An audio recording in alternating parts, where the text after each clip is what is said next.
Okay, we are live.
Hello everyone, I'm Mithali Chaudhary, one of the Chetana Youth Board leaders, and welcome to our cancer webinar.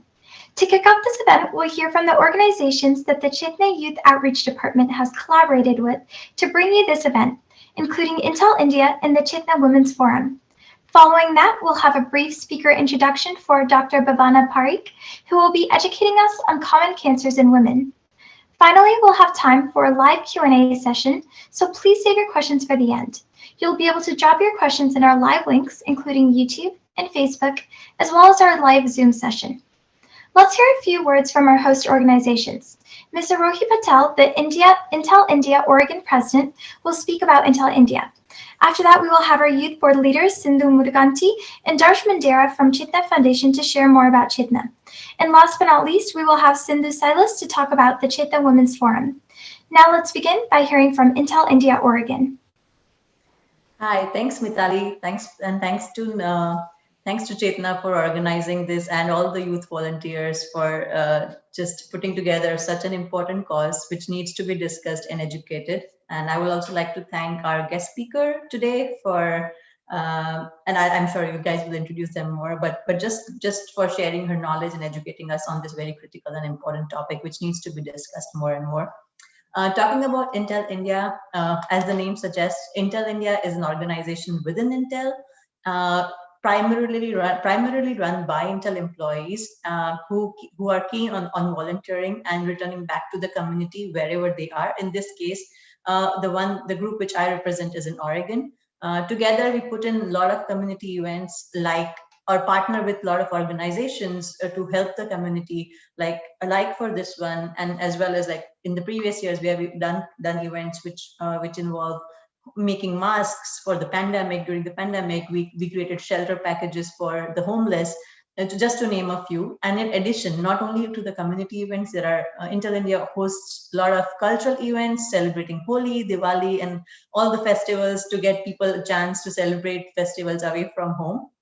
And as well as a lot of professional development events as well. The point I'm trying to make is most of our events are open to Intel families and friends. So I know the audience today might not be belonging all to Intel, but if you have friends and families, you can also volunteer with Intel India and join and help towards a cause which you feel strongly about. And also in most of the cases, for eligible events, especially the community one, Intel does a full match of the hours you volunteer for. So that's a big plus, and it can help a lot of other organizations and NGOs help serve the community better. So with that, I won't take a lot of time. I'll hand it back to our youth volunteers. Thank you.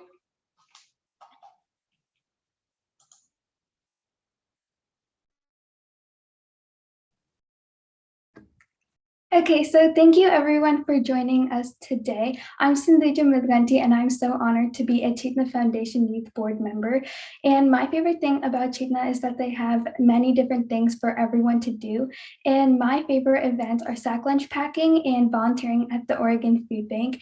And you guys are all probably wondering what exactly the Chetana Foundation is. So we're here to talk a little bit about it today. So Darsh, would you like to go ahead and kick it off? Sure. As a quick introduction to myself, I'm Darsh Mandera, and I'm also really proud to be part of the Chetana Foundation.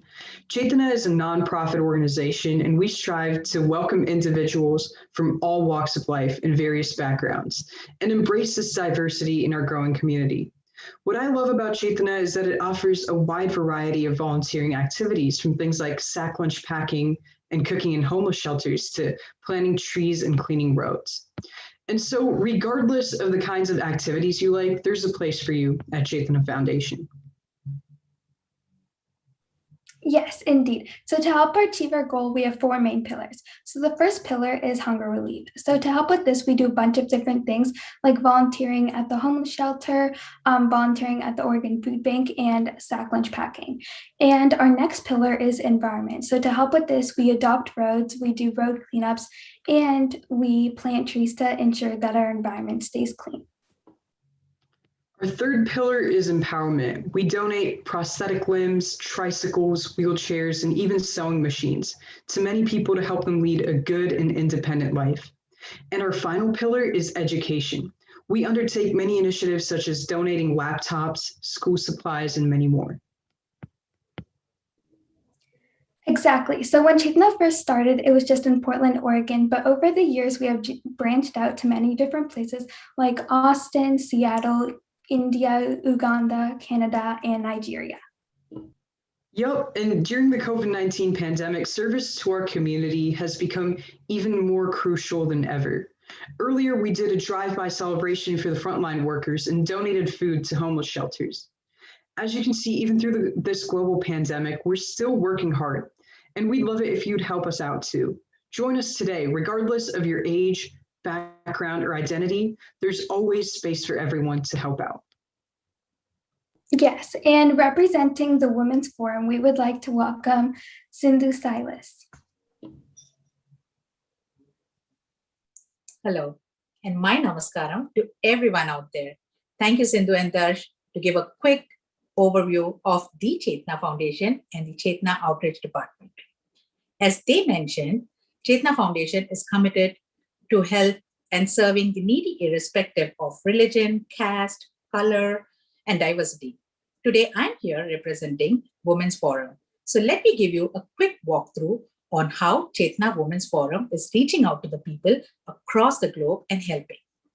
Chetana Women's Forum has always been active in women empowerment, providing wet grinders, sewing machine to the low-income tribal women, providing prosthetic limbs to physically challenged, making around 6,000 handmade masks and distributing them to the frontline workers and doctors from Portland Clinic, Kaiser Permanente, and many more hospitals in our own Portland metro area.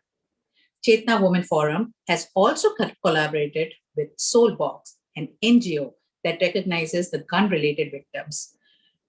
Women volunteers made around 400 origami boxes, to show their support to increase the number of gun-related victims everywhere in the United States. While we work together to spreading happiness, Chetana Women's Forum also believes in acknowledging and appreciating our women, our fellow women that have done exceptional services to the community.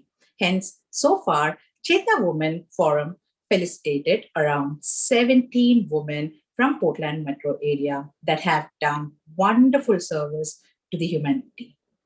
Chetana Foundation believes in idea of rising together by supporting each other. We are now super excited to collaborate with Chetana Youth Outreach Department and Intel India to bring this cancer webinar to all of you. And thank you so much, Dr. Bhavana Parikh, for accepting our request to spend your valuable time in educating our fellow women on common cancers. Thank you so much. Over to you, Mitali. Thank you so much. That was some great information. Thank you so much. Now let's welcome Harshit Godali, one of our youth board leaders, to introduce our guest speaker.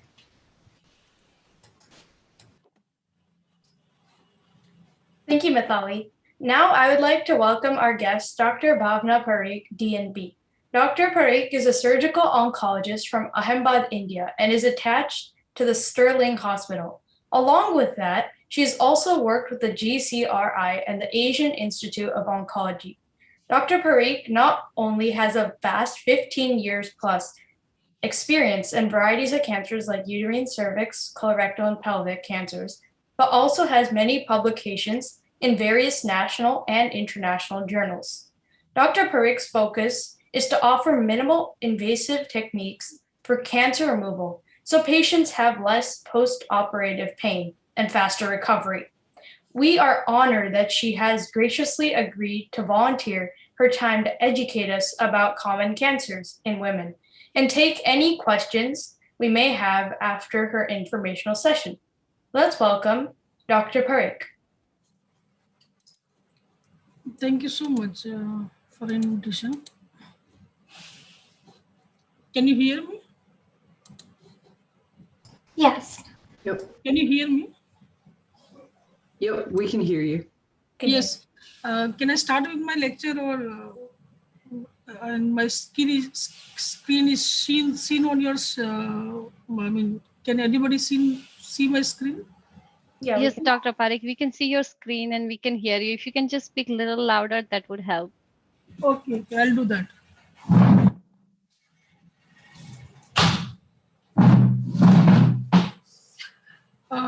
It's good morning from India. It's around 7 o'clock in the morning.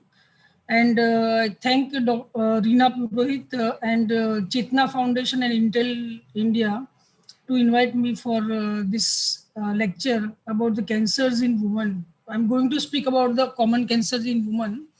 We all know a few cancers, but I'm going to elaborate more about all the cancers. So I'm audible properly, or shall I speak more loudly? I think this is good. This Yes, is good. sir. Okay. So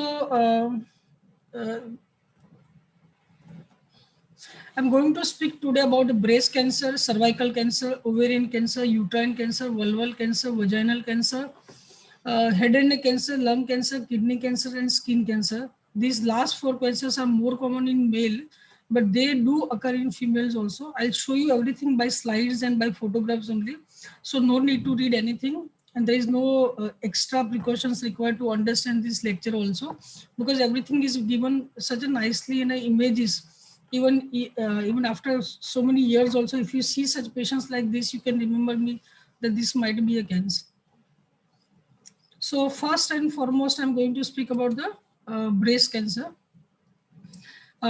This is breast cancer photograph analysis from India in 2007 or 8.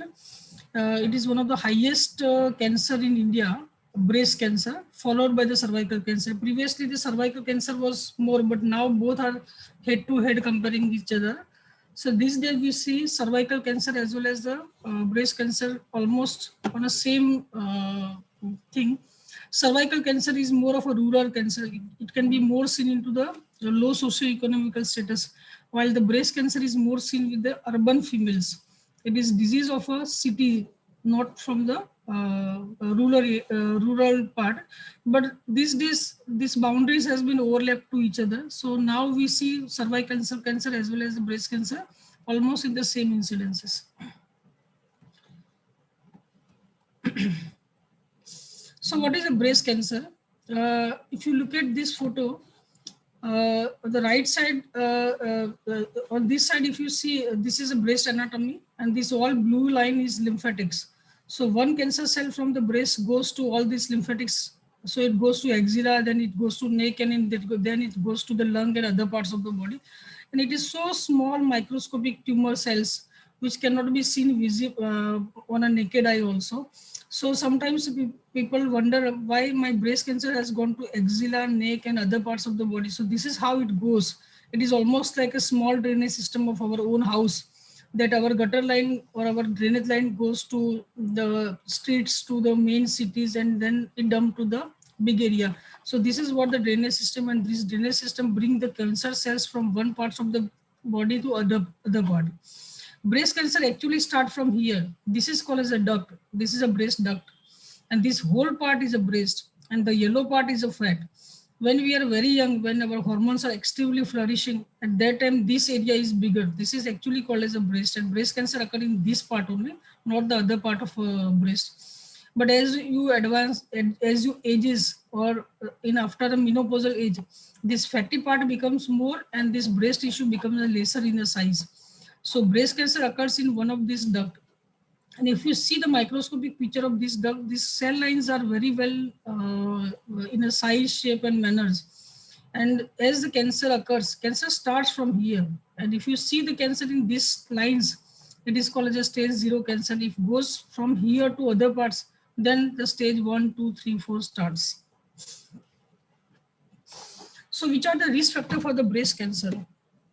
It has been believed that many a times we hear in India that female has brought this cancer from her own family, from her own maternal family. So it is not 100% right. Hereditary and familial cancers are only 5 to 10%. If your parents or your grandparents has got any kind of a cancer or a breast cancer or any other cancer, it is around 5 to 10% incidences that you might bring that cancer in your body because of the genetic mutations. The rest of the 70 to 80% of the breast cancer that is occurring without any kind of a family history, that we call it is a sporadic cancer. And it is only because of today's lifestyle, what we live today, what we eat today, and what is our reproductive pattern today. Our mother, everyone's mother got babies in 20s. Now these days, the ladies are getting their kids in 30s and after 35 years and 40 years. So late you get married, the late you have a children. If you don't have a children, if you have a children and if you have not breastfed them, so these are the factors which brings you to the risk factor for the breast cancer. What other risk factors, what we call is the environmental factors or our own lifestyle. So which are these lifestyles?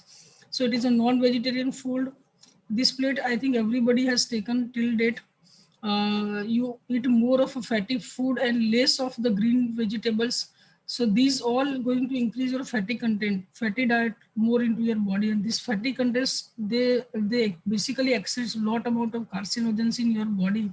So these are the factors which is more responsible or risky factors in your food or healthy in unhealthy lifestyle.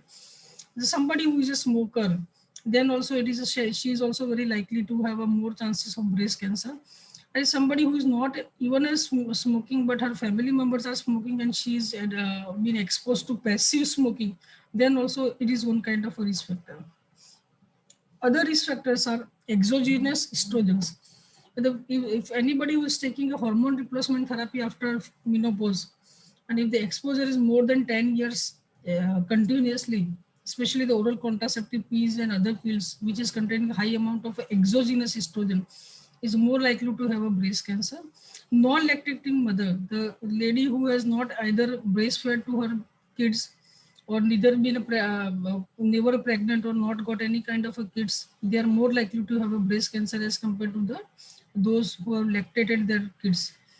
And one of the most important thing is an alcohol also. Alcohol and smoking, they both work together. They are the synergistic effect.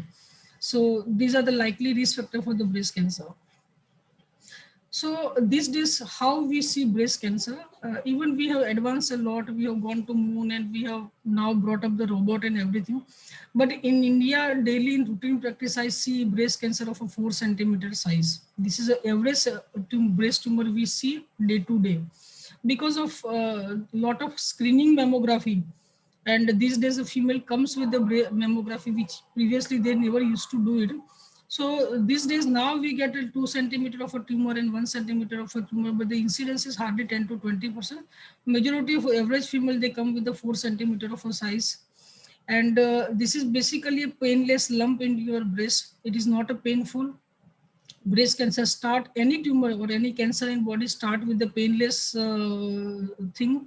And after that, once it take up other organs or it invades to the other organs, then it becomes a painful. So this is the first symptoms anybody can have it. It is a painless lump in female's breast. Which are the other symptoms where you get a breast cancer? You can diagnose a breast cancer or you can alert about the breast cancer. There is a lump into breast or a lump into axilla. Either there will be a nipple discharge, There will be changes into a skin of a breast and axilla. There is a redness around that. You can see a lump or a swelling into axilla or into a neck. Any kind of a body pain or back pain, they all are the symptoms of a breast cancer. This is a photo from a Google, but it is not uncommon in our day-to-day practice. If you see this lady, this whole red part is a breast cancer. This is a tumor which has ulcerated to her skin, breast skin. These all small nodules are also breast cancer, and this axillary node, if I see it also, if I don't palpate it also, I can see it is fixed to the chest wall. So this is basically we are dealing with the stage 3 breast cancer. This is not uncommon. I mean, it is not possible that we see in a Google only these images. We see these photos, this kind of a picture in our day-to-day practice also. So somebody has very well compared breast cancer with this fruit. By any way your fruit gets damaged or destroyed, you can compare your breast with that. Either the skin gets damaged, either there will be dimpling, there will be skin changes over that, there will be tumor, there will be discharge. These are the dozen of symptoms. Google has given a very good image, and if you compare your breast with these symptoms, any fruit in your home at your house get destroyed, this is how you can compare your breast with these symptoms. Now the question arises to us, how the first stage of breast cancer goes to the stage 4. So this is very well explained in this photograph. This is an inside photo of our own body. This is an anatomical image of a breast, axilla, neck, and lymphatics. Suppose this is a tumor here. From here, it goes to all these green colored things are the lymphatics and lymph nodes. So tumor goes from here to axilla, then goes to the neck, and then it goes to the inside the chest wall and then lung. So from here, it can go to the brain, lung, liver, and bones. So this up to breast and axilla, it is a stage 1 and stage 2 tumor. And if it goes to the brain, axilla, brain, lung, and liver, then it is considered as a stage 4 disease. Till today, even after so many of a medical advancement, we do see 30 to 40% of the patients with the metastasis. It is called as a metastatic breast tumor. It is called as a stage 4 tumor. So this is also not uncommon in our day-to-day practice. We see such kind of a tumors. Almost 40% of the tumors are metastatic tumors. So how you diagnose breast cancer? Mammography word has been heard a lot. In the United States, you probably heard since so many years. Here in India, we made this word popular since last 10 years. So mammography is basically two photographs of each breast. One is upside down photo, one is a side to side photo. Your breast is not been, this procedure is not painful. It is just giving rise to small kind of a discomfort as somebody is just placing your breast under the two plates. So you get one photo here and one photo here. This side to side photo gives you the details about axilla also. So each breast contains 2 photographs and 2 breasts contains 4 photographs. So bilateral mammography, both the sides mammography basically contains 4 photographs, and this give you entire detail about your breast anatomy. Previously, we used to operate and do surgery of a mastectomy in every breast cancer patient. Even if it is a 1 centimeter tumor, 2 centimeter tumor, or 3 centimeter or 4 centimeter, we used to sacrifice breast. In America and Italy, since last 25 years, the breast conservative surgery has become so much popular, and we are also doing since last 10 years. So in a very small tumor, stage 1 and stage 2, up to 5 centimeter of a tumor, we remove the tumor along with the normal 1 centimeter margin. We remove the rest of the axillary nodes, and the normal breast is been preserved. So this is how we do a breast conservative surgery. So the mastectomy is not been routinely done in our country also these days. These are my own patients' photographs where there was a small tumor into the outer part of a breast, right breast. We have removed a breast along with a normal margin. We have done an axillary lymph node dissection. And this is again a photograph of patients where her entire breast has been saved because there was no tumor in the elsewhere other part of a breast. So this is how we operate this breast cancer patients. And in the case of a mastectomy, we have to go for the total removal of a breast and axillary nodes, where a female's breast become almost like a male chest, So she has to lose her organ. Male breast cancer is also a word. It is common in 1% of the patients. Male actually doesn't know that they do also have got a cancer, because they also carry a gland, but it is very small in size. When it is a male breast cancer, it is a very advanced. When patient comes to us, it's already stage 3. But this is also, the treatment is almost same with the female breast cancer. Some of the hormonal treatments, they differ in male breast cancer treatment, but the rest of the other surgical treatment and chemotherapy treatment is same as we do in a female cancers. So how you diagnose your own breast? This is one of the very important slide for everyone, those who are listening this lecture today. You can expose yourself in front of a mirror and you can see both the nipple, they should be at the same level.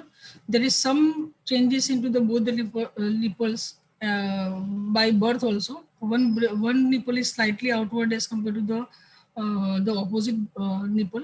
There should not be cracking of a nipple skin. There should not be skin changes over the nipple skin. There should not be any elevation or the lump visibly seen on the breast. If you see this in yourself in a mirror for a few days, you can be able to see your normal landmarks. Once you see your normal body, then only you can be able to understand what exactly what is wrong going into it. So in future, if anybody develops a breast lump, they can diagnose by themselves. If you put your hands over here and if you see your both the nipple size, both the breast size, axilla and the neck area, if you see any kind of a lump or any kind of a fullness, you should immediately examine or you should immediately consult the doctor. The second part, you can raise your both the hands. If you raise both the hands, if both the nipple goes up at the same level with the same distance, you are normal. If one nipple goes up and other nipple doesn't go up, and if you see any kind of a lumpish feel or any kind of a fullness in the breast, you can see there's something wrong in it. When you palpate a breast, you don't palpate a breast in your sitting position. Please palpate a breast in a supine position where you have got a one pillow under your chest, and you can palpate like a clockwise position, not like just randomly. Just like a 12 o'clock to the another 12 o'clock to 12 o'clock position. As you are making a I mean, you are small, with your pulse of a finger, you have to palpate gradually and see for the breast lump. Normally, in younger female below the 35 years also, the breast itself look like a lump. It's very tight in the consistency. So these are not considered as a tumor. Once you examine your breast normally, routinely, then only you can see the normal consistency of your own breast. And after that, you can be able to diagnose that also. When you're taking a shower, at that time your skin becomes more sensitive as compared to the other activities. In that area, that time also, you can do a clockwise examination of your own breast and axilla. So this is how the breast self-examination has been done. There are a lot of videos on YouTube and Google which actually shows you the normal breast self-examination. You can go to a clinician also who does breast surgery practice. They can also teach you. Once you learn this, you can practice at least once in a month. So breast self-examination should be done after 35 years of age. Those who have got a history of a breast cancer in her family, they should do earlier than the 35 years of age. And you must know your normal breast self-examination. This is a photo of she's a very famous actress into India. She also had a breast cancer and she had undergone a breast conservative surgery. She's alive today and there is no problem. Kylie Minogue diagnosed in 2007 and she had also undergone breast conservative surgery. She is still today also doing her job. So I mean to say the main I want to say you that breast cancer is totally curative. It's not a fatal disease these days, but only thing you need to diagnose it earlier. I'm audible to everyone? Yes. Yes. Yes. Now I'll come to next is cervical cancer. Cervix cancer is also one of the most common cancer in India. And previously the incidence of cervical cancer was higher as compared to the breast cancer. It is also higher till today in India. But now both the cancers, cervical cancer and breast cancer they're running parallelly and they're having a head-to-head comparison who goes higher as compared to the other one. So these two cancers are very important for females to understand. So what is cervix? I just want to say you that this is uterus and this is called as a uterine lining. This is the ovaries and this is the fallopian tubes. And this part of the cervix, this part of the lower part of a uterus is called as a cervix. And this is totally an insensitive part of a female's body. And this part where the menstruation flow is going on, this is called as a vagina. So cervical cancer occurs over this area. So, and the other cancers, which is called as uterine cancer and ovarian cancer, these two occurs at this place. So cervical cancer this is the area where the cervical cancer occurs. So which are the risk factor for the cervical cancer? In India and other countries also, the human papilloma virus is one of the most common virus, and it is so hidden till date. Many people knows and few people they don't know about it. But major cause of cervical cancer across the world is human papilloma virus. So I'll just tell you one thing, that when you get infected with the human papilloma virus and when you develop a cervical cancer, this entire process takes around 10 years of a time. So if you do a pap smear and human papillovirus testing at this stage, and if you come to know that your cervical cells are got infected with the human papilloma virus, and if you treat this portion, you probably have got a 10 years of a time till the cervical cancer develops. So this is how the first slide shows that it is the infection of a HPV virus, how this spread to the cells of a cervical cervix area.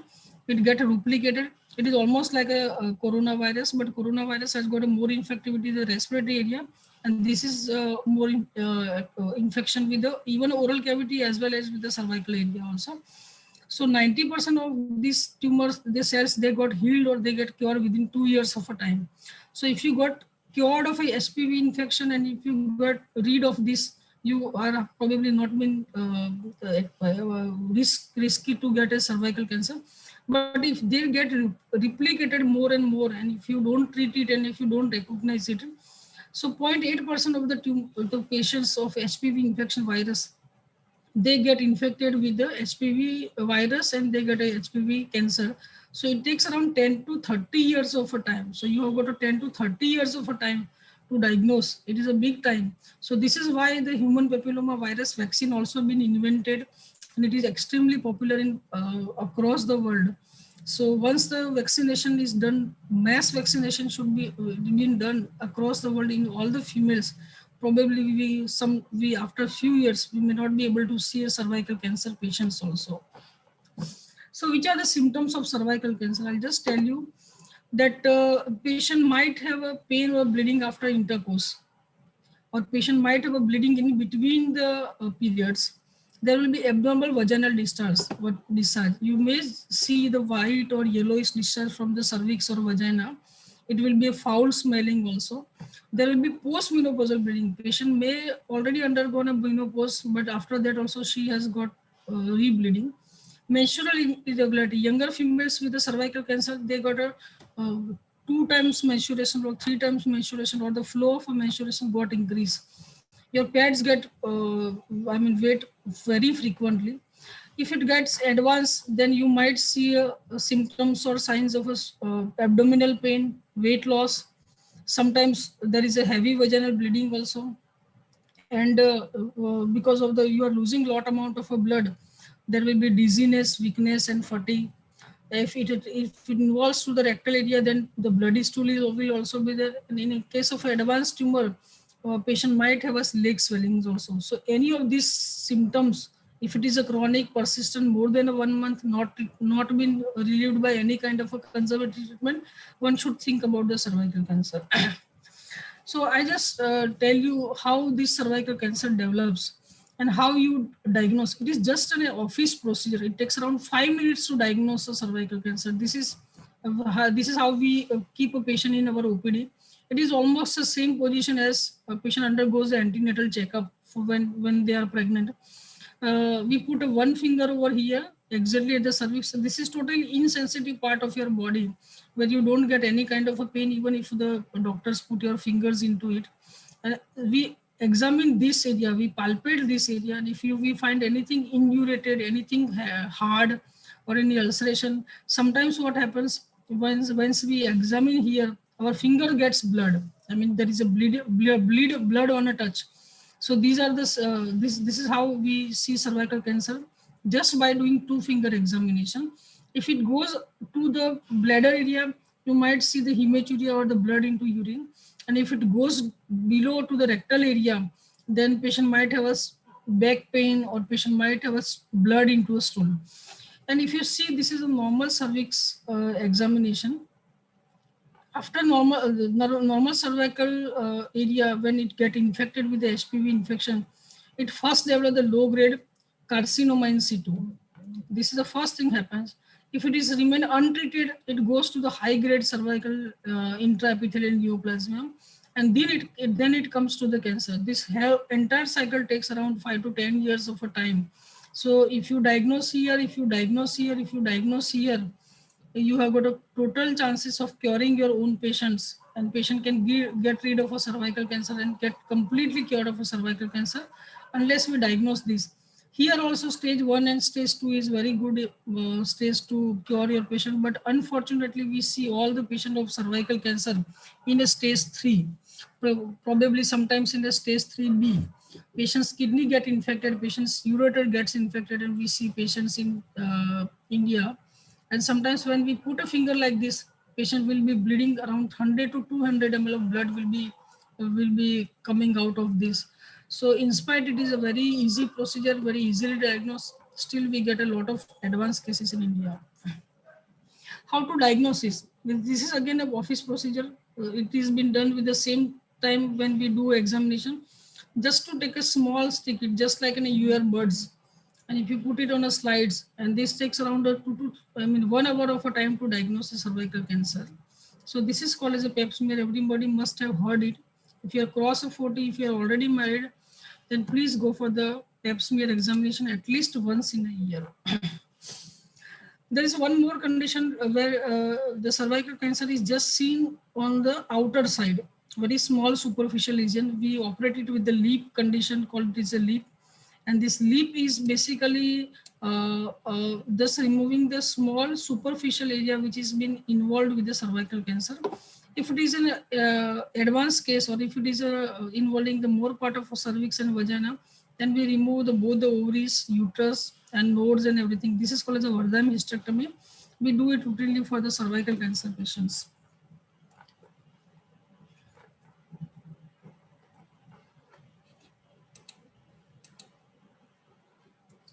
So in spite, this is a very easy to diagnose. We generally don't get tumors up to, this is stage 1A, 1B, 1, 1B2. Up to this we operate. Up to 2A we operate, we do surgery. But after 2B, stage 3, 3B, 3, 4 and 4B, we generally don't go for the surgery. And it is an unfortunate part for Indians also. We generally see a cervical cancer which has gone beyond the uterus, cervix, and it has gone and touched to the bone also sometimes. So pap smear is highly recommended for the all married females to get an early diagnosis of cervical cancer.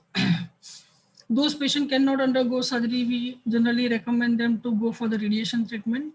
What exactly the radiation treatment is? You are being put under the patient is being put under the CT scan machine. This is a therapeutic CT scan machine. It is same as a diagnostic CT scan machine, but the radiation being used here is more in volume, quantity, and quality as compared to the diagnostic CT scan.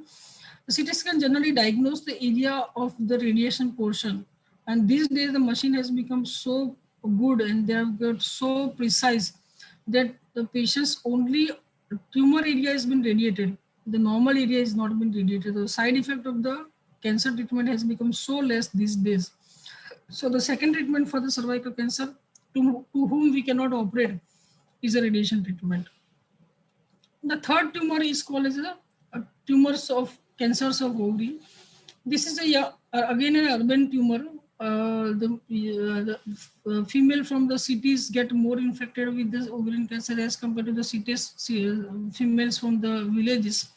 And this is third most common cancer of among the females. So which are the ovaries? So again, I think previously also I shown this slide that this is an uterus, this is an uterine lining, this is the normal ovary. From ovary, the ovum goes to the fallopian tubes, and from here it comes to the uterus. And from here the sperm comes, and this is how the baby borns. And this, when it is been tumorous, it is increasing the size. So this is a photo of ovarian cancer. So who are the likely candidate who can be risky for the ovarian cancer? Especially the female, those who are obese. Any female who has got a lower umbilical fat or the fat below the waistline, it is a very dangerous. These are the risk factor for the breast cancer, ovarian cancer, as well as the endometrial cancer. Smokers, they are the more risk for the ovarian cancer. Female of a postmenopausal age, or those who cross the 50 years of age, they are more likely to have a ovarian cancer. And a family history, the patient whose mother or grandmother or sister or aunts who already had had a breast cancer or ovarian cancer, they are likely candidate to have got a family ovarian cancer. The incidence is still lesser as compared to the breast cancer. 1 in 70 females are will develop ovarian cancer. And the tumor marker, this CA125 is a blood tumor marker. If it is more than 35, we generally suspect patients having a ovarian cancer, but it is not always it is ovarian cancer. Sometimes in case of a infection also, if the patient in the menstruation also CA125 goes up. But if it is in hundreds or thousand, you first think of a ovarian cancer. And the worst part about the ovarian cancer is from ovaries, it goes to the other organs. It can involve the kidney, it can involve the colon, it can give rise to the lot amount of water into the abdomen. And we mostly diagnose these tumors in stage 3. In spite it is an urban tumor, there are a lot of health checkup and screening programs are going on. Still we see ovarian cancer into stage 3C. So which are the signs of ovarian cancer? Patient having trouble in eating or feeling full quickly. Patient have got an early satiety. Whatever she eats, she feels that her abdomen, for the stomach is already full. There is abdominal pain or pelvic pain. Sometimes because of the tumor in the lower side of the body, there is a bloating is there. And patient, this tumor generally compress over the urinary bladder and rectum. So patient will be having a feeling of urination or passing stool very frequently. So these are the signs and symptoms of ovarian cancer. When patient comes to us, when patient goes to oncologist, it is already been spread. So what we see ovarian cancer is this way. These all small tumors are ovarian cancer. It has spread a lot to the entire abdomen. And this is probably a stage 3C disease. This is a photo of one of our patient. And it is very routine practice to see ovarian cancer. Even Manisha Koirala got diagnosed with stage 3C disease. And she had undergone chemotherapy followed by the surgery. So it's not the rural females or the low socioeconomic status female comes very late. The highly educated female also comes very late. This is the pattern of an ovarian cancer. Ovarian cancer starts from here from ovary, the cells goes down and it exfoliates, it seeds over the abdomen.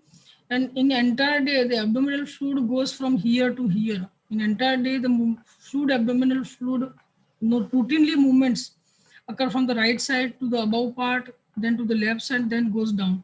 So in 24 hours, these cells have got a chance to travel to entire abdomen. And whenever they get a chance to locate or whenever they get a chance to settle down, there the tumors occur. These all laid spots are nothing but the seedling of a tumor cells from here to here. So up to pelvis, it is considered as stage 1 and stage 2. But when it goes to the upper part of abdomen, it is considered as a stage 3 disease. And we routinely see ovarian cancer as a stage 3C disease. Now comes is a cancer of uterus, vagina and vulva. It's also not an uncommon. Uterine cancer is also quite common these days. And it is again a disease of urban female, and this is also a disease of a fatty female. I'll show you how this also spreads and this occurs. This is again, we call it is a uterine lining. This line is around lesser than 1 centimeter size. And as age advances, the uterus got smaller in size. But this lining, this thickness of uterine wall also gets reduced. But in case of a tumor, it increases. If it is increasing more than 1 centimeter, uterine line or endometrial thickness goes above 1 centimeter, and if you have got a bleeding, you should not take it lightly, and you should always immediately consult a doctor, and you should go for a biopsy. And these patients, this is mostly occurring in the post-menopausal female where your already bleeding stops. And after that, when new bleeding starts, this should be consideration of either a cervical cancer or an endometrial cancer. This is the part, this part of a body, it is called as a vagina. Vaginal cancer are not very common, but this is, these days it has increased in incidence because of the HPV infection. HPV infection not only causes cervical cancer, it can also cause a vaginal cancer also. And when it comes to us, it is always a stage 2 or beyond that. We generally don't diagnose a cervical vaginal cancer in stage 1. If you go for the screening of a patient every yearly, then we have got a chance of diagnosing in an earlier stage. But generally patient doesn't come for the screening in India. So we generally diagnose with the stage 2 or stage 3. This is called as a vulval cancer. The outer part of your vagina, the skin part is called as a labia majora, and this is called as a labia minora. Here is a urethral opening where you pass urine. Here is an anus where you pass a stool. And this skin is called as a vulval area. And this vulval cancer are also because of HPV infection. So any kind of a tumor, it is a red, black or white in color. It can be a part of vulvar cancer. You should always, patient should always go for a biopsy. Sometimes you can see a whitish area in this part. We call it as a leukoplakia. So if leukoplakia stays the longer period of time, then it is very easily seen to get converted into cancer. So this is a vulval cancer. So not all is a cancer. Sometimes we see a normal tumors also. This is called as the endometrial pleural. It is a 100% benign condition, 100% non-cancerous condition. This is also can also give rise to bleeding from uterus. So whatever you see and whatever you think is not a cancer, so don't worry about that. Majority of 70 to 80% things are benign also. It is a non-cancerous also, which is called as an endometrium polyp. This is a uterine fibroid. This is very commonly seen in all patients' sonography. If you go for a sonography at any age, after 30 or 35, you can see a small fibroid is just sitting somewhere here. If it is somewhere into the uterine cavity and the patient is still not pregnant or the patient is not been able to conceive, then in this case you need to remove it. Otherwise, they silently been seen sitting over here over the periods. 1% of the uterine fibroids can convert it into cancer, but the rest of the 90% are not been very so much harmful. But whenever it is troublesome, either you can remove the fibroids or you can remove the uterus depending upon your age and completion of your family. Lung cancer is mostly seen into a male. It is one of the most commonest cancer into male, lung cancer and prostate cancer. But the females are also not exempted from the lung cancer. Lung cancer is most common. Common risk factor for lung cancer is smoking or polluted atmosphere. Smoking is considered as to be one of the most common etiological factors. So right side lung have got 3 parts and left side lung has got right side has got 2 parts and left side has got 3 parts. This is how our lung has been divided. And this tumor is considered as the lung cancer. This area, right side upper part and left side upper part, is a very common area for the tuberculosis also in India. So if you have got a past history of tuberculosis and that tuberculosis got healed, that area also been very prone to get a cancer in future. And smoking more than 10 years of a smoking daily, one packet of cigarette, if the individual is taking, he or she is more likely to get a lung cancer. This day we see a lung cancer into female because of the passive smoking, not because of the active smoking. So lung cancer ultimately kills very badly. When patient comes to us, majority time it is a metastatic tumor. It has spread to other parts of body. We hardly see 10% of the lung cancer which comes in the stage 1 and stage 2. Stage 1 and stage 2. Majority are generally into stage 3 and stage 4 only.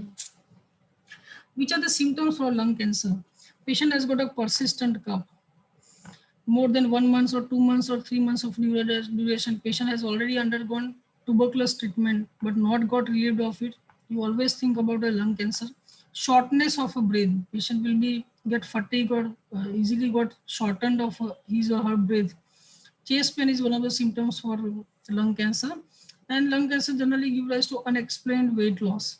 So any of these or all of these symptoms, you must always think these days this few of these symptoms are of corona also, but corona is an acute condition. Lung cancer is a chronic condition. So it takes time to develop. 1 centimeter of a tumor takes around 90 days of a time to develop. So these are the symptoms of lung cancer. This is a photo showing a lung cancer. So lung cancer, whenever patient is having a lung cancer, the diagnosis is done by either CT scan, and whether it is a malignant cancer or non-cancer, one should go for the biopsy of this person, either by CT guided or sonography guided, or you can do an endoscopy from here and get a biopsy of this patient. This patient is having a bilateral lung cancer, here also and here also. Small cell carcinoma is one of the variant of lung cancer which spreads very fast. When patient comes to us, it is already a 4-stage disease. So the survival remains hardly 6 months of a time. So small cell carcinoma of lung is one of the most dangerous condition among the all lung cancers. And it is not all cavities or all tumors into lung is cancer. Tuberculosis is quite common in India and Asian countries, where you also see such kind of a cavities or infection.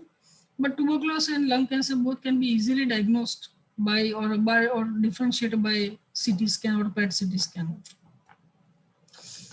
So not only the active smoking, but passive smoking is also kills. And this is also one of the reasons for the lung cancer or the upper aerodigestive tract cancers among the females. Passive smoking not only causes the lung cancer, also causes a heart disease also. And it is equally dangerous, the lesser dangerous as compared to active smoking, but the family which is staying in a very small area, they the social distance is not very long among the individual, then this is one of the most common communicable disease into in India and abroad also. If you have got a small part of a lung cancer, you can go for the segmentectomy or remove just the segment of a tumor. If it is involving into a lobe of a lung, you can go for lobectomy. And if it is involving more than 1 or 2 lobes, you can always, the patient has to undergo the pneumonectomy. Patient can survive easily on a 1 lung, but the other lung has to be healthy and normal. Then only you can go for the pneumonectomy or the removal of a 1 lung in case of a lung cancers. Cigarette is having lot of bad things with either it is a outside paper or inside smoke or whatever. These are the name of few carcinogens like cadmium, stearic acid, hexamine, toluidine, nicotine. Not only the nicotine which is dangerous, but these all are elements. It is containing ammonia also, some part of a paint also, methanol also, carbon monoxide, arsenic, methane. If you take cigarettes, 2 to 3 packs or 1 total pack, 10 cigarettes per day over 5 years or 10 years of a time, then your chances of having a cardiac disease, diabetes, hypertension, heart blockage and cancers, not only lung cancer, rest of the other cancers also goes high. So smoking is finally very dangerous thing. These are the few things which is available in form of gutkas or khanis or tamaku or sniff. everything, they all are like sisters and brothers. Not the Tulsi is bad or Manik Chand is bad. They all carry same kind of a thing. This is a bad nicotine they are carrying. And if you chew it, if you smoke it, if you do take in any form, it is a dangerous thing. Head and neck cancer is very, very common among the males in India. Across the world also, it is one of the commonest malignancy in males. But females are also having head and neck cancers these days. Smoking is one of the most common etiological factors remain till date. 90% of the oral cancers, they occurs because of the smoking only. So which are the head and neck cancer? Head and neck cancers, I mean, the cancer is over the lip, upper lip, lower lip, tongue, palate, uvula, inside the cheek skin, which we call it the buccal mucosa, tonsil, any of this portion, or even the lower down also, oropharynx, hypopharynx, and larynx. Any cancer into this area, oral or oropharynx, it is called as a head and neck cancer. Sometimes you see the ulceration or a swelling, and sometimes you see the neck nodes also. These all are a part of head and neck cancer. Previously, when I was a kid, it was thought as it is a tuberculosis, but nowadays it is not a tuberculosis. Any of these node, if you go for a biopsy or FNSC, it carries a cancer cell, and it is not into the neck. It has come somewhere from the oral or oral cavity. So this is how we diagnose head and neck cancer. These all are the photos of head and neck. This is into the hard palate. This is over the lower lip. The luxury about diagnosing, early diagnosis of oral cancer and head and neck cancer is you just open your mouth and just see it with the torch. Even you yourself can diagnose that you are dealing with somebody which is not a good. If any of this ulceration lasts more than 1 month of a time or 2 months of a time, but not been relieved by any kind of a conservative management or any kind of a medicine, you always think of a cancer and get a biopsy of it, and then you go for the proper staging and treatment for this. 90% of the treatment for head and neck cancer is surgery, surgery, and surgery only. We have operated one patient for 16 times. He had taken a smoking for almost 10 to 20 years. And every time he comes with a new tumor, small tumor, and every time we go for the biopsy and surgery. So till date, we have operated for 16 times, and he is still a survivor of this head and neck cancer. So majority of times, cervical cancer, head and neck cancer treatment is surgery only. Tongue is one of the most commonest tumor. It is occurring into female. The reason for tongue cancer is not only in females smoking, but the teeth. Any of these molar teeth are very sharp. Every time it is touching it, and every time it is touching, it is give rise to some kind of a friction. And this little part of the ulceration is considered as a cancer. These days, if we see any female or any patient this way, if he or she opens up mouth, even without a biopsy or first diagnosis, is cancer only. Only thing biopsy is just to need to confirm whether it is a cancer or not. But our sixth sense says that it is nothing but a malignancy only, because it is not been relieved by any kind of a treatment. The duration of ulceration of a tumor is more than 1 month or 2 months. So we consider it is a cancer. If it is a small in size, we generally remove 1 centimeter of a tumor and save the rest of a tongue. If it is a more in size, we generally make a new tongue with the hand skin. So this is a new tongue, or neo tongue we call it is, where we remove the 50% of the tongue and we make a newer tongue. The newer tongue's function is just a cosmetic, not a functional one. Patient can be able to speak the same way as he has sacrificed the tongue, but the new tongues fill up some gap. So the mobility of tongue remains good, and patient can be able to chew or swallow properly because of the new tongue. So how this is basically a tongue. We see generally routinely this part of a tongue. It is called as an oral tongue. It is around 2/3 of a tongue. It is a mobile tongue. We can move upside down, side to side, and this is a base of a tongue. This is a back portion of a tongue. This is also considered as a tongue. We cannot see it. This is a fixed portion, and just below it, just behind it, the larynx starts. So a tongue supports larynx very perfectly. So whatever you sacrifice, you are going to sacrifice your respiratory function also. So if it is a tumor here, we remove this portion. If it is tumor more, we can remove the half of the portion. We can make a new tongue. We cannot make a new tongue depending upon the patient choice and the surgery he or she chooses. So this is how we remove it. And tongue is basically made of a 6 muscle. It is not just an organ. It is made of 6 muscles, 3 vertical group of muscles and 3 horizontal group of muscles. This is basically a muscular organ. So you need to sacrifice it. One of the worst malignancy in head and neck, because it is like an iceberg. Whatever seen outside is more into inside. So we go for a MRI of tongue and then we plan for the surgery. So this is how we remove it. This tumor somewhere here, and we have to go for the almost removal of the half of a tongue. The posterior part of tongue remains as it is because it is a fixed part and it is holding larynx also. So this is how we do a tongue surgery. This is a cancer at the mandible part, lower alveolus, or the lower part of teeth or the lower teeth. It is easily able to involve the part of mandible, our jaw bone. Kind of a dangerous tumor. Sometimes we may end up in sacrificing the lower part of bone, the part of mandible also. If it is a superficially involved, we remove just a part of bone. We can save the rest of the bone, mandible, because it is supposed to our oral cavity and our face.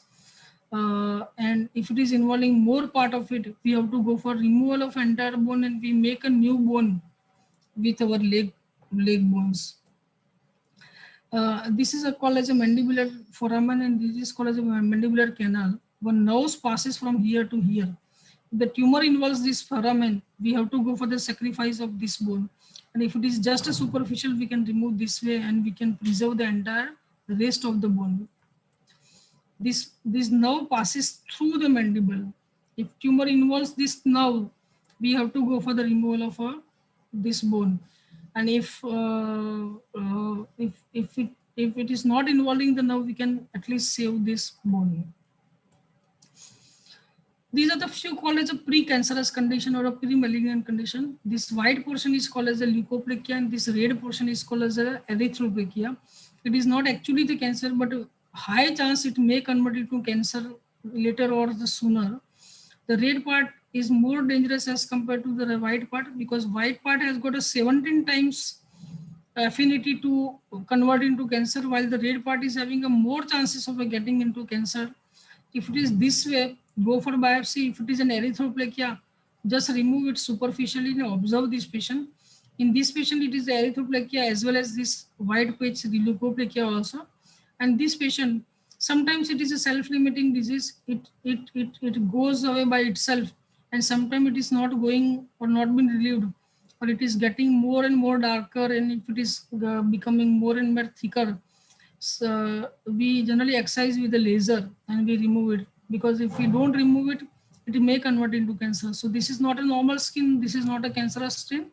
This is called a precancerous condition. So not only the oral cavity, nasopharynx, the nose part is also likely to have a cancer. Oropharynx, the tongue backside part is also likely to get a cancer. All this thanks to HPV infection and smoking. And the lower part is also been able to get a cancer. Smoking goes from here to the entire part. The oral part is visible part, so we can easily diagnose it. The back part is not a visible part, so we have to undergo endoscopy under anesthesia, and then we can be able to diagnose these tumors. So this is how the nasopharynx, oropharynx, and hypopharynx get cancer. These all combined called as a head and neck cancer. In head and neck cancer, the tumors spread to neck. So sometimes we see neck nodes only. So if you see neck nodes and if it is a cancer, think that there is some cancer inside the body. And this is how we diagnose neck cancer, head and neck cancers. How to diagnose it? We call it as a self-examination. Open your mouth, just put a torch into it, just be in front of mirror. If any kind of a red, white and black patches is there, or any kind of ulceration is there, and if it is not being relieved by normal or routine treatment, you think of a head and neck cancer. You can see the upper part of hard palate. You can see the uvular portion. palpate the tongue if any hardness is seen or not. You can roll your tongue and see the lower part of it. Check for the little part, lower lip, buccal mucosa, upper lip. And this is how somebody can be able to do his or her self-examination.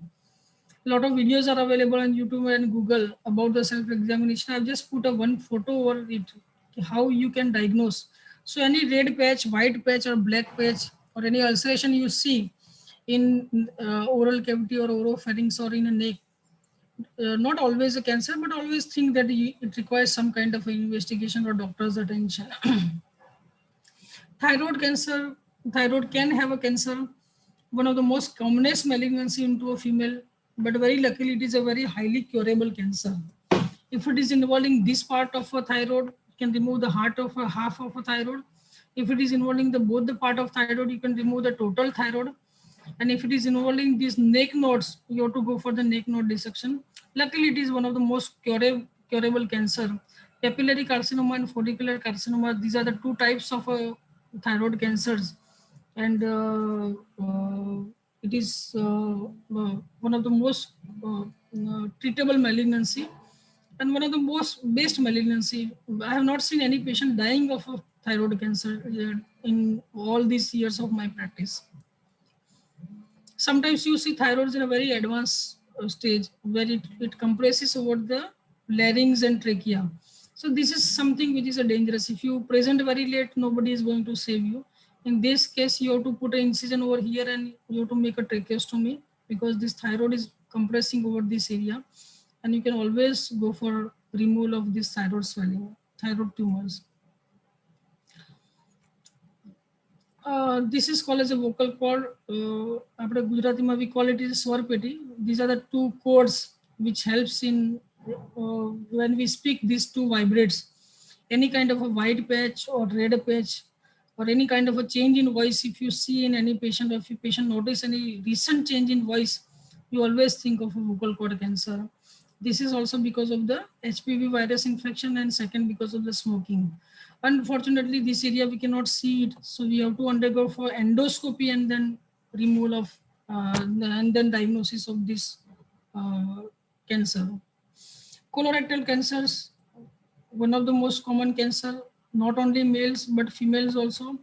Thanks to all processed food, all the pizzas and whatever we eat from outside, all fatty content ultimately converted into bile acid, and this bile acid slowly goes from here to here. Wherever it gets stuck in, that area causes the cancer. If the exposure is for the longer period of time, for over the many years, colon cancer can do occur. Colon cancer generally seen as an ulceration, or it is seen as a swelling also. If it is obstructing to the lumen, patient not being able to pass stool, and if it is daily causing blood into stool, sometimes you see the red blood and sometimes you see the black blood, and patient may present because of the anemia, low hemoglobin count. You always think of colon cancer. Colon cancer risk factors and is any person who is more than 50 years of age, obese person, pulsal patients or her family is having a history of inflammatory bowel disease, IBD or irritable bowel disease. Colon cancer easily runs into the family. If somebody, one person in the family has got a colon cancer, and if you go for a colonoscopy of other individuals, you might see some tumors into the rest of the other family members. So like breast and ovary, this is also familial cancer. Low fiber diet, alcohol and tobacco, these are all other risky factors for the colon cancer.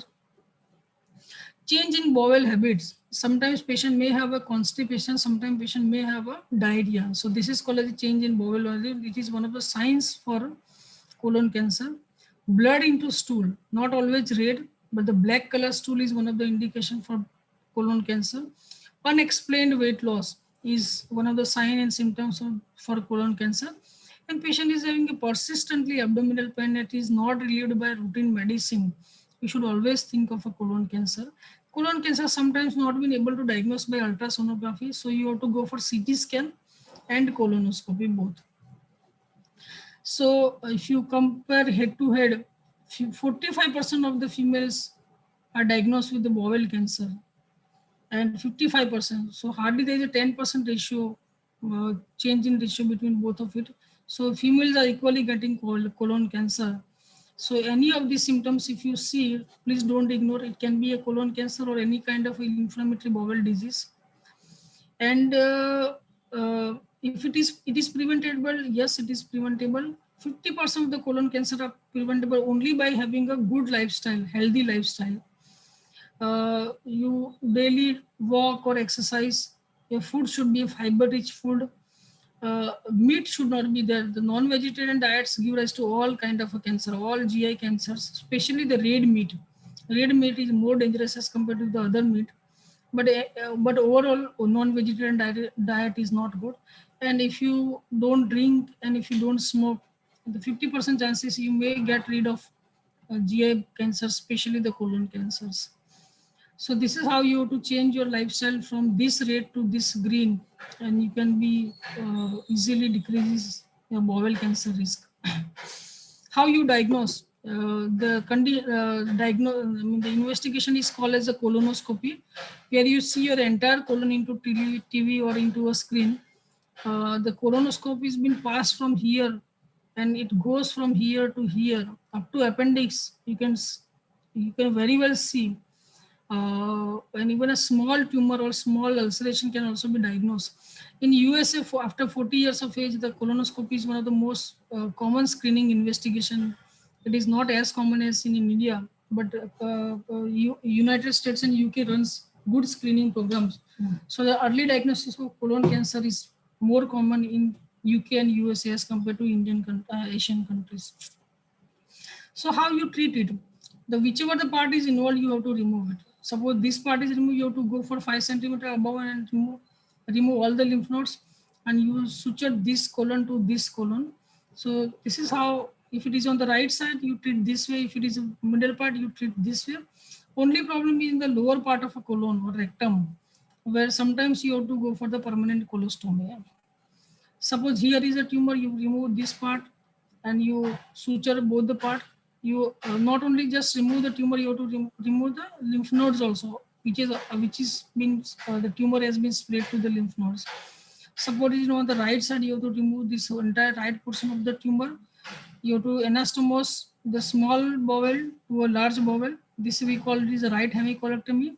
This area is one of the most commonest colon cancer malignancy. Even appendicular cancer is also common these days. So any of these problem into your abdomen, please don't take it lightly. It can be a part of a cancer into a colon or appendix or a small bowel. If it is this area, this small lower part of your rectum is a valve area from where you can actually control your stool. When we laugh, we talk, we cannot pass through because of the valve mechanism here. But any tumor occurs in this portion, we are unfortunately cannot save this portion. So you have to remove this entire part, and this is how you have to go for the permanent stool or stoma. And this is called the abdominoperineal resection with permanent colostomy. So this is an area which is dangerous. Above any of this area is not much dangerous because you can always be anastomose one part of colon to other part of colon. So these are the all 13 cancers which are associated with the overweight and obesities, starting from meningioma, adenocarcinoma of esophagus, multiple myeloma, kidney cancer, uterine cancer, ovarian cancer, colorectal cancer, pancreatic cancer, upper part of stomach cancer, gallbladder cancer, liver cancer, breast cancer, and thyroid cancer. So obesity is one of the silent killer of our own body. So these are the cancers. Not only the heart attack and everything or diabetes has been associated with the obesity, but these cancers are also associated with the obesity. Kidney cancers more common into obese female, smokers. More common into obese female, more common into male, but female do also get this kidney cancer. If it is a lesser than 7 centimeter, we call it stage 1. If it is above, then we call it stage 2. Sometimes we see the kidney cancer with a thrombus into the main vessels, and we remove it also. We generally diagnose our kidney cancer at this stage and this stage. But because of the screening program, these days we are getting a small kidney cancers as well. If it is a very small in the peripheral area, we just remove the tumor only. with the 1 centimeter margin. It is called as a partial nephrectomy. If it is involving more part of a kidney, then we have to go for the nephrectomy. We have to sacrifice the kidney. But these days in all cancer, the organ preservation is possible because of the smaller size of a tumor. Skin cancer, you just see the photographs, you can be able to diagnose. This is called as a Marjolin ulcer or a basal cell carcinoma. It generally occurs over the eyelids. If such kind of ulceration occurs, or if you see in any patient, this is more common into the white skin people as compared to the dark skin people. Australia is a country where you can see more amount of a skin cancer as compared to the rest of the other part of the world, because their ozone layer got already broken down. So whatever the ultraviolet rays they are getting, it is a very dangerous ultraviolet rays. So if you see any ulceration or any kind of a nodularity or any change into the skin which is more than 3 months of duration and it is not been healed by any kind of a ointment, tubes or any medicine, you first think of a cancer. And if you take a biopsy and you can remove it, this is one of the good cancer. It's spread very slowly. It takes years to develop up to 1 centimeter of a size. But consider this can be a cancer. It is called as a basal cell carcinoma. So one more cancer on the skin is called as a melanoma, skin melanomas, where you see the mole. Already the patient's body has got a mole, but it has converted, it changes, the outline has been changed, it becomes more darker in color, it has become more increase into size. If you see any kind of asymmetry, border changes, color changes or diameter changes, we call it the ABCD of melanoma. Then this can be a melanoma. It is already occurring into a pre-existing nevus. Already you have got a mole or nevus in your body, but it has changed over the period of time because of the continuous exposure of ultraviolet rays by sunlight. Then you think of a melanoma. These all are skin cancer on a dorsum of hand. This is also again a sun exposed portion of your body. Any tumor or any ulceration which is non-healing, it can be a part of a skin cancer. So sunlight is one of the most dangerous thing. If your skin got exposed repeatedly, or especially the male, those who work outside, outdoors, where their skin getting continuously exposed to ultraviolet rays, they can cause skin cancers. And this penetrates more deeply into your skin. So not only one layer, but the epidermis and dermis can also get exposed to your ultraviolet rays, and these are dangerous. If you get exposed to this ultraviolet rays over the period of time, more than 5 years or 10 years, the individual is more likely to get a skin cancer. So I just conclude my lecture here only. I think I've covered all cancers in detail, and I open to get questions from everyone.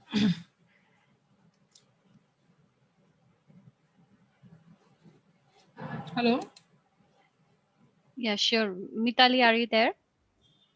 Yes. Thank you so much, Dr. Parikh, for all that information. It was definitely eye-opening to some overlooked facts regarding cancer. After learning more, if any of you in the audience have any questions, please go ahead and drop them in the chat for Dr. Parikh to answer. I'll be handing it over to our youth board leaders, Darshman Dara, Kavish Kameshra, and Sindhu Muruganti, to read aloud some of your questions. Hope everybody understood my lecture. Yeah, it was great lecture and very informative. Yeah, so do you want to guys get started with the questions? Yeah, so quickly to the audience, you guys can post questions, any questions you have in the Zoom chat, or if you're on Facebook, you can put it in the Facebook comments or on the YouTube live chat too, because we're monitoring all three of those.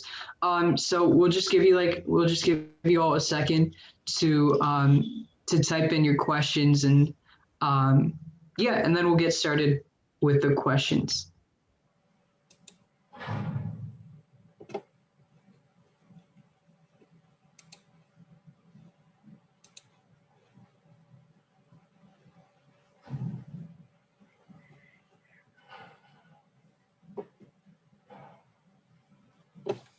Yeah, somebody asked me a question that I'm hearing that some mammographs do not work for women with a high density muscle. Can I answer this question? Yeah, go ahead. Yeah, so it is not a dense muscle, it is basically density of a breast. Actually, I have not shown into this presentation because it is more goes to the doctors as compared to the normal individual. In younger age, because of the lot amount of hormonal influence, because your estrogen and progesterone is very high when you are young, up to the 35 years or 40 years of age. In that condition, that breast area is very wide. It is highly dense. So if you go for mammography, it white shows, the whole area shows white area. So this tumor also having a white areas. So it overlaps each other. So in those conditions, the mammography doesn't work. In this condition, yes, so younger female, lesser than 35 years, we generally advocate to go for ultrasonography as compared to mammography. And in highly dense breast where the breast cancer is already been diagnosed and patient wants to conserve her breast and we want to look into the other tumors, we generally go for MRI of breast also. So he or she is right that mammograph do not work for the women with a high dense breast, not high dense muscle. So in those conditions, ultrasonography is more effective investigation.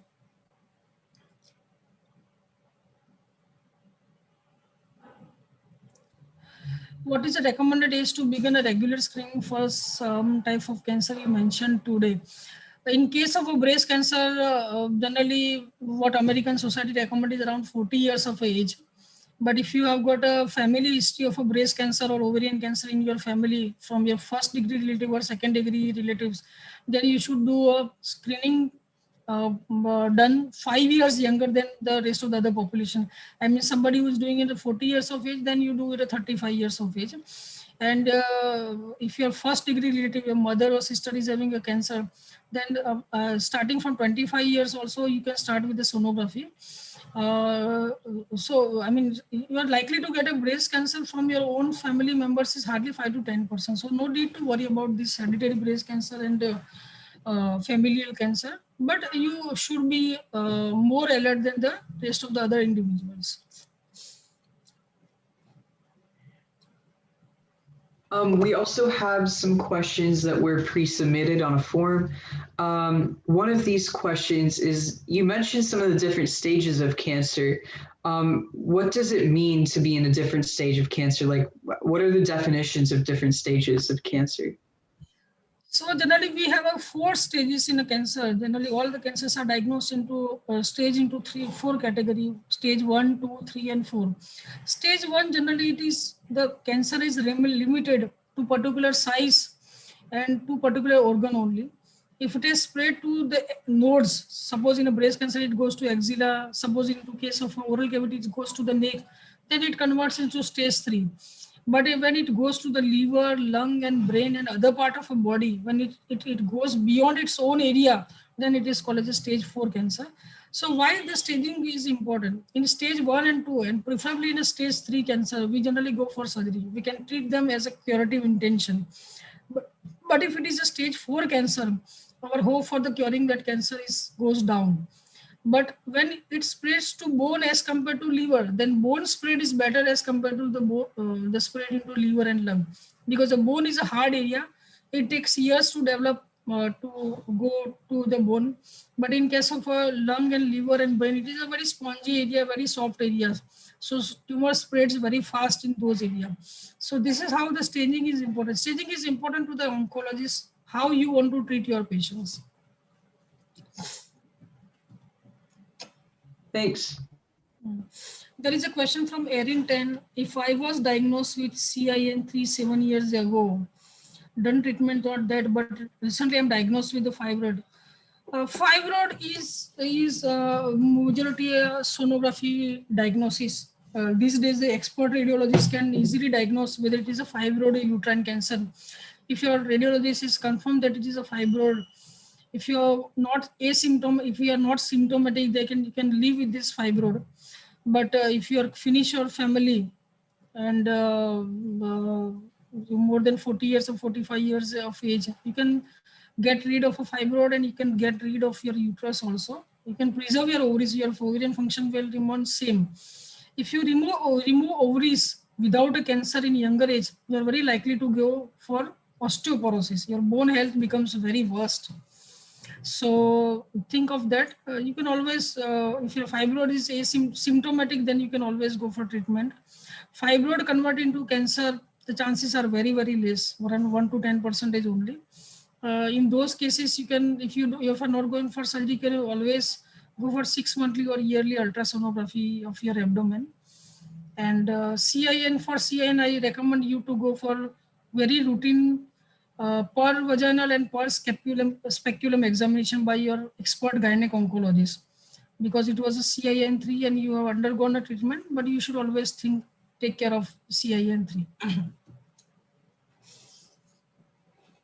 There was a question from the YouTube live. It asked the different cancer types you talked about. Can you tell more about the reoccurrence of these cancers after tumor removal? Yeah, recurrence of a tumor, we generally cancer in a stage 1, if it is a stage 1 cancer and patient has completed entire treatment, including the surgery, chemotherapy, radiation, or hormonal treatment, whatever it was indicated for that particular tumor, then chances of recurrence in stage 1 is around 10%.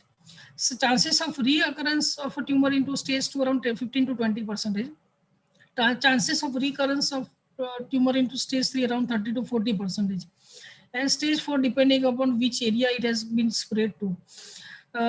Majority of recurrence occurs within 2 years of age, within the 2 years of a diagnosis and treatment.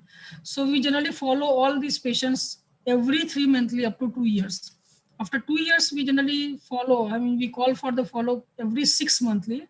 And after 5 years of a time, after the treatment, we generally call patients annually. So patients with a cancer cannot just they cannot just leave their doctors once your treatment is over. You need to follow your oncologist for almost 5 years, 3 monthly for 2 years, then 6 monthly, and then after 5 years you have to follow them every annually. You have to go for certain investigation which was recommended for that particular cancer. If you, the main issue why we follow this patient closely, if anything occurs and if it is we can diagnose it early, recurrence we diagnose early, we can offer always a surgery and curative treatment. If patient comes very late, then we are helpless to these patients. We have a question for you from the Facebook Live. Can childhood GERD increase the chance of GI cancer? Chances of GI cancer? Yes. You want me to answer the risk factor for GI cancers? The question is asking, can childhood GERD increase the chance of GI cancer? Okay, GERD, it is gastroesophageal reflux disease. Yes, that is one of the predisposing factor for lower esophageal cancer. What happens in case of GERD, that your lower esophageal sphincter, because of aging and because of the other factors, it goes away. So it reflux, it backs your food. The God has given very good amount of valve mechanism in your body. Once food goes to the lower down, it never comes up. But because in GERD and reflex mechanism, what happens? Your esophageal saliva or esophageal juice is something different than your stomach juice. So in case of a GERD, what happens? Your stomach juice, where their acidic content is more as compared to the esophageal juice. So it always, your lower part of stomach is always exposed to acidic juice of a stomach. So what it does, it scraps out that esophageal mucosa. So these patients are more likely to develop ulceration, Barrett's esophagus, and the cell lining of lower part of esophagus changes as it was like a stomach cell line. So it is one of the most important predisposing factor. So if you are having a GERD and you're not treated by conservative management, you should always go for surgery for GERD, and you should go for a repeated endoscopy of that particular area also. Any kind of a changes into that area, you should go for biopsy. So you should treat GERD, of course. A question that came from the Zoom, it asked, can a hard lymph node of the size of a peanut in the neck relate to breast cancer? Yeah, it can related to breast cancer, then it is a stage 3 cancer. These days, thanks to mammography screening programs, we see very less amount of patients this way. But as I shown in my earlier presentation photographs in a breast cancer thing, it goes from breast to axilla, from axilla to it goes to neck. So we call it is a N2C. So it is almost a stage 3 cancer. So it does occur. Breast cancer can go to a neck. Then you are dealing with a locally advanced breast cancer.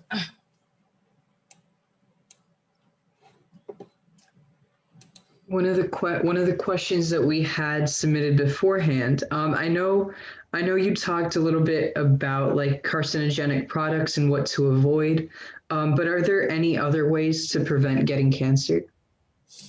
You should always have a healthy lifestyle, and you should always eat greens. You should not take all these processed and freeze products, what we eat outside these days.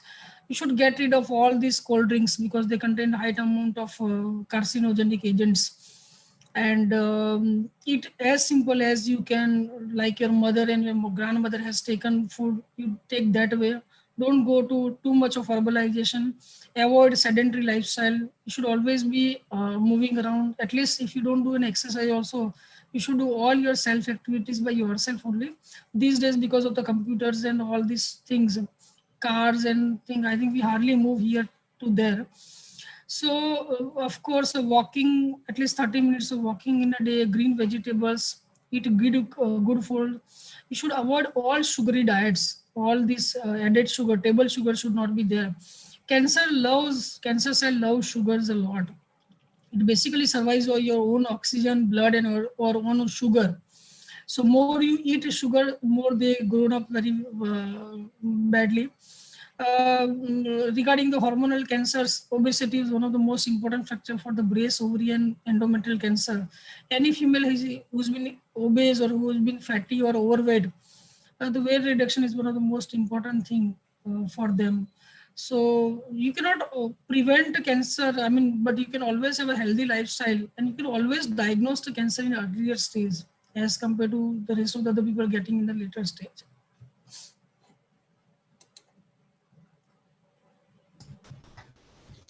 Thank you so much, Dr. Parikh, for taking time out of your day to join us. It was extremely informative, and I certainly learned a lot, as I hope you all did too. To conclude this event with a vote of thanks, I invite one of our Chetana Youth Board advisors, Sri Ratakonda. Hello, everyone. I'm Sri Ratkonda, one of Chetana Youth Board advisors. Thank you for making the time to join the Women's Cancer Camp webinar today. We would like to thank our guest speaker, Dr. Bhavana Parikh, for an informative session on cancers in women and related preventive care. Thanks for making time for us in spite of your busy schedule. Thank you. Thanks to Vinil Palla for all the help with live streaming. You are our in-house technology expert. And I want to extend the thanks to Kanchan Chowdhury and Arohi Patel for driving collaboration with Intel India team. And similarly, thanks to Pratima Ramineni, Sarika Dakupati, and Sindhu Sailis for leading collaboration with the Chetana Women Forum. Last but not least, thanks to all the youth leaders and advisors from Chetana Youth Outreach Department. A great job to the youth leaders. I especially want to call out some names: Maithili, Harshit, Kavish, Dash, Mitali, Sindhu, for planning and leading this event successfully. And sorry if I have missed anyone. A big thank you for all those volunteers as well. It wouldn't have been possible without everyone's contribution and support. Lastly, we would like to extend our thanks to our wonderful audience who took time to attend this event. Hope you all found this webinar very informative. Bye, everyone. Thank you, madam. Thank you so much. Thank you. Thank you all for joining us today. Thank you, Tina and Dash, and thank you, Chetana Foundation and Intel India. Thank you so much. We'll do more in future also. Yeah, thanks for being here. Definitely. Thank you. Bye, everyone. Bye, Rina. Bye. Thank you. Bye. Bye.